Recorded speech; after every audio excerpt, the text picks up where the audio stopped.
Hello you guys, welcome back to the channel. Or if you're new, hello, my name's Sarah. And so what we're going to talk about today is groceries. They're insanely outrageous. Some say they're coming down, I don't know, but that's irrelevant, honestly, at this particular moment.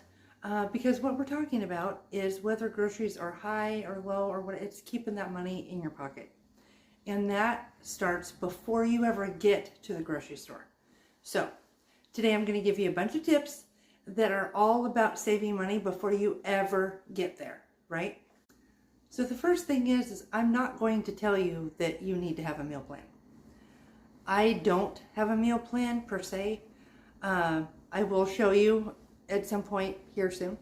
I do have a calendar on my fridge, and we have our appointments on that and everything, and I do have a spot on there that has like different dinner ideas that I know I have everything for.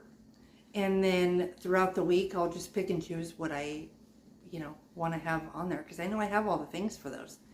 So there's that. You do not have to meal plan. However, if you're not going to meal plan, you kind of do need to have, a little bit of a backstock, a little bit of things in your freezer, your pantry, your fridge, that you almost always have, so you don't have to worry about that. But no, we're not meal planning. So what I do is I just look at my week ahead, I look at the calendar, and also, here's another tip, look at the weather. Because if you're planning to have a barbecue and it's going to rain, you're going to want to have that actually on one of the days it's not going to rain. So that's why I say look at the weather. And sometimes if you've been really wanting a soup, looking at the weather helps you figure out what day might be a good soup day. Because if it's, 95 degrees, who wants soup on a 95-degree day? Some people love it all the time, but you know what I mean. So looking at your calendar, seeing what's coming up, who's going to be home. I know, the kids are all home right now. Maybe there's somebody going on a trip or whatever, but just who's going to be home and what do we need? So that's the first thing. Look at your calendar and your weather. My next step is to look at what you already have in your house. Go through the freezer, pantry, fridge, what needs to be used up, what can you kind of incorporate. You'll get a lot of dinner ideas that way too, or maybe meal ideas. But just by looking at everything you have and then realizing, okay, all I need for, say, tacos is maybe to pick up a couple of tomatoes. That's it. That's what we're going to do. Or let's say you have everything to make enchiladas, right? But you need enchilada sauce, or you need to just pick up some tortillas. So those would go on your list. And the list is so very important because throughout the week, you're adding things to it as maybe you're realizing that you are running out, or maybe you only have one left, that kind of thing. So the list, super important, and checking to see what you have and what you may need. So next tip is to go through, all the ads now are online. So go through the ads, see what they have on sale. And if you are a meal planner, making a meal plan that has some of those sale items in it. Or this is what I like to do, is I'm not really meal planning on what is on sale, but I am getting some of the things that are on sale, for one that I can afford, that fit into my budget. So for example, I have $100 a week, that's my budget. And if I only spend $80 from last week, right, I now have $120 for this week. So I have a little bit of room to where the different things that are on sale, I can buy more than I need, so that I'm very seldom, if ever, paying full price for anything, right? So, like for example, I needed refried beans not too long ago, and so I wound up, they were on sale. They weren't on a very good sale, but a little bit of a sale is better than not at all, because I ran out.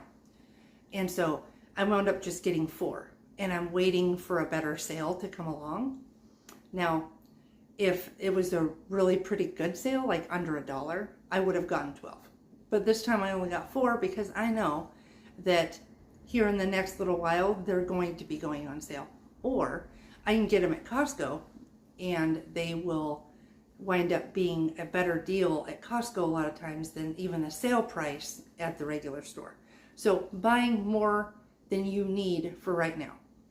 I don't know if you guys know who she is, but Jordan Page, she does a lot with groceries and stuff here on YouTube.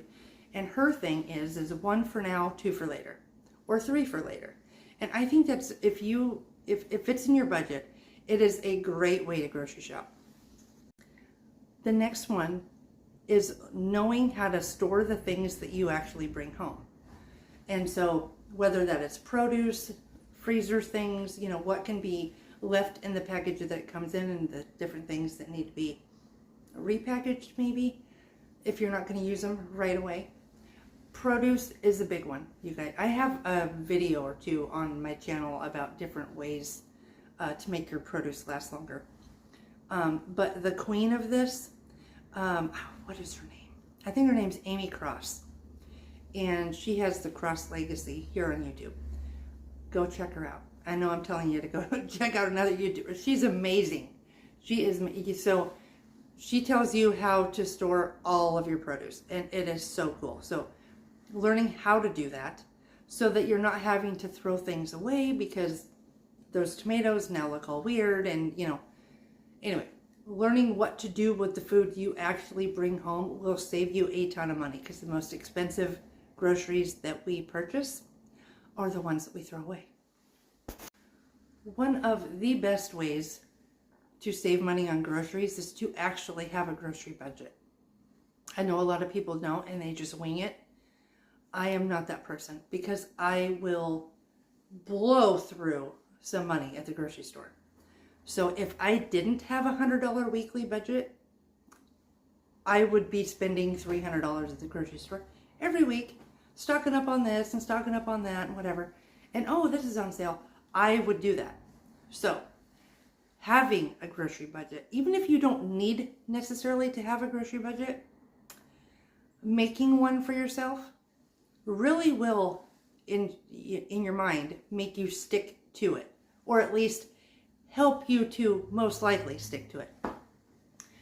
With that, in that vein, using cash at the grocery store is a big deal.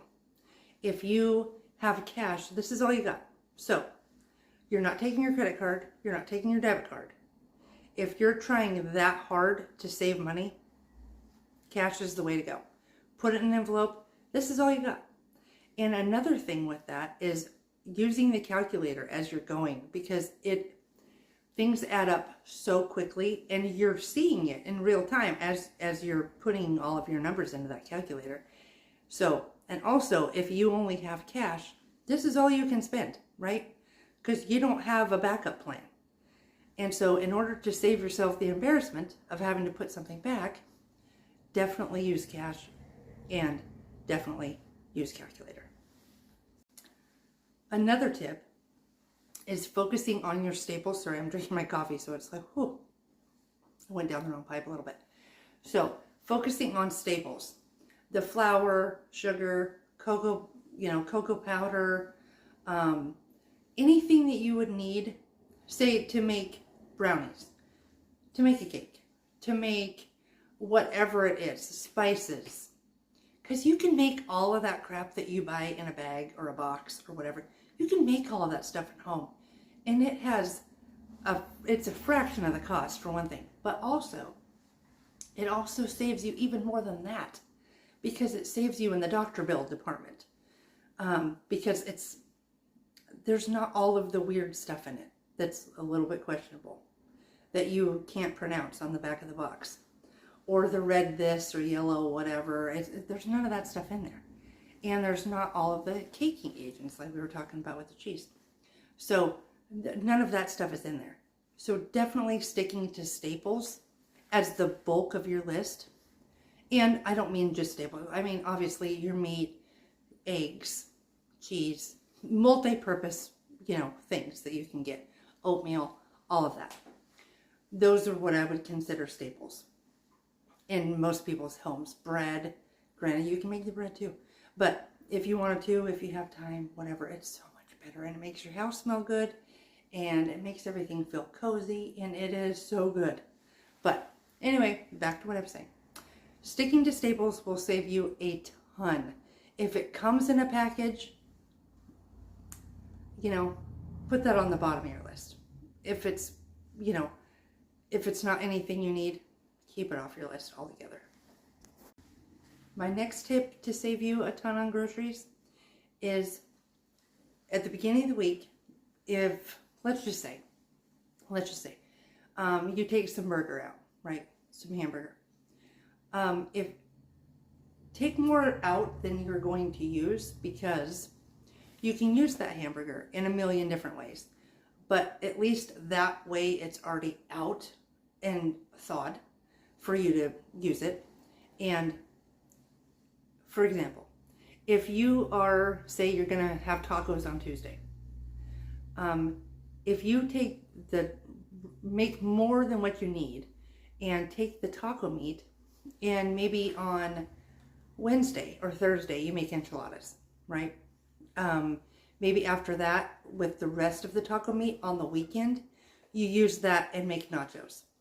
But using your leftovers and building leftovers into your meals is an amazing way to make that grocery budget.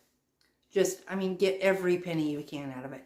For one, you already know what you're having. But for two, it saves you the hassle of, the trying to come up with what's for dinner, the dreaded question. But also, it just gives a peacefulness, at least with me, knowing what I'm going to have at least a few days of the week. Because a couple days of the week, you can also just wing it, and that's fine. We can do a grilled cheese. We can do, whatever. But just being able to take something out at the beginning of the week and then you use it in several different ways, and building your leftovers into that plan will save you so much money and time in the kitchen. Another thing that will save you a ton of time and money in the kitchen is having a pantry. And I don't mean a huge thing that has a million things. I don't mean that. I mean some extras of a lot of things that you use, right? That way you don't run out of money. You don't want to run out of money either, but that way you don't run out of something and have to go down to the store. We live half an hour out of town, and we have a couple little stores out here, but they are very, very expensive. And so if I don't have to go to those stores, I can make sure that I just go to Winco on my normal shopping day, and I'm not having to pay full price for whatever these stores want to charge me. So that's another thing, is making sure that you have a handful of things, staples, a lot of different staples, to where you can go grab something off of your own shelf and build your own little store at your house, so that you're never having to pay full price for something. Another thing to save a ton of money is learning how to make substitutions, right? So let's say you're trying to make a lasagna and you don't have any ricotta cheese. Well, you could use just regular cottage cheese. And if you don't like how big it is like that, run it through your blender, or just smash it up to where you don't even have to have a blender. Just smash it up with the back of a spoon or whatever, and it makes it more of that kind of consistency a little bit. So there's something like that. And also, we aren't eating eggs right now, and I bake quite often, and so I've had to kind of learn that, like how to make cookies without eggs, banana bread, brownies, all of that kind of stuff. And just so you know, what I found out is I can use a quarter of a cup of applesauce for each egg. And for 2 eggs, it would be a half a cup of applesauce, right? But also, if you're going to make banana bread or cookies or whatever, along with your baking soda, you would want to put like a quarter of a teaspoon of baking powder in there. It just makes it less dense to where it makes it a little bit lighter. But learning those substitutions is amazing, because there's so many things that, like the egg thing. And I thought, shoot, For one thing, eggs were very expensive for a while. And applesauce you can get dirt cheap. And if you're really cool, you can make it on your own. I am not that cool, so I'm not making it right now. But yeah, just so many substitutions that it's like, oh, I didn't know I could do that. And certain things like the eggs, there's been a few different times where we haven't been eating eggs, but we were because I didn't know how else to, make baked goods. So giving yourself options is another thing, and getting a little bit more familiar with the kitchen and with things that you can either substitute or, you don't need to have a Instant Pot. You don't have to have a blender. You can do it this way. Learning all of those kinds of things just makes things so much easier. And also, if you don't have an Instant Pot, you don't have to worry about cleaning it, right? You can just use your crock pot, which you already have, or whatever the case may be. My point is just learning, getting more familiar with going around your kitchen, with the food that you're preparing, the tools that you're using to prepare it. It's such a good skill to be able to have options in the kitchen for different things that you're trying to do. One of these refrigerator calendars is so amazing, you guys. This I use for so many things. For when bills are due, I change it every month. It's just amazing. Not only when bills are due, but appointments that we have coming up. If anybody's going to be out of town, yada yada, that's on there. And then also over here, I've got a whole list of things, and I just add to it. I add to it here and there whenever I think of another meal that I have all of the ingredients for. I list that over here. And then obviously this is my Costco list, and I just keep it running all month.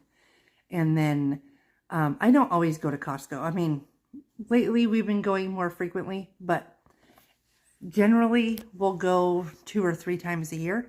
And so this just keeps everything,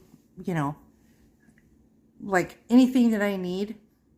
Sometimes I'm able to cross things off of the Costco list because I've already gotten enough of it to where I don't need to buy it at Costco.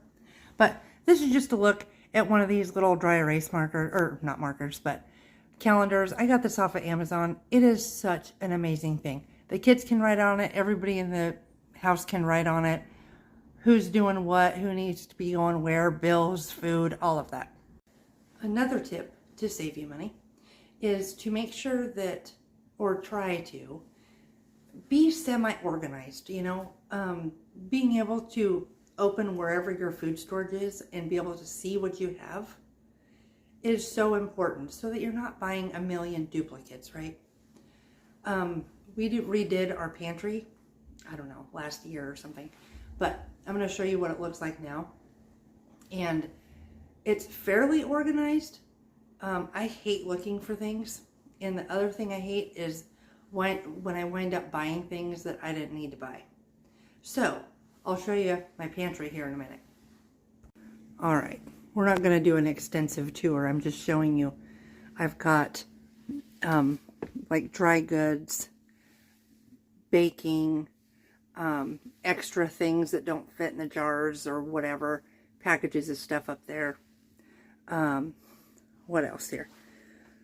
I've got all of the like cooking stuff, tomato sauce, all of that kind of stuff. So I know that if I'm looking for any kind of bean, it's going to be here. Soup, going to be here. Like already prepared kind of things, the soup, chili, all of that. Canned goods, they're all going to be here. So the important thing is just knowing what you have so that you're not continuously buying stuff and then you wind up having to throw it away.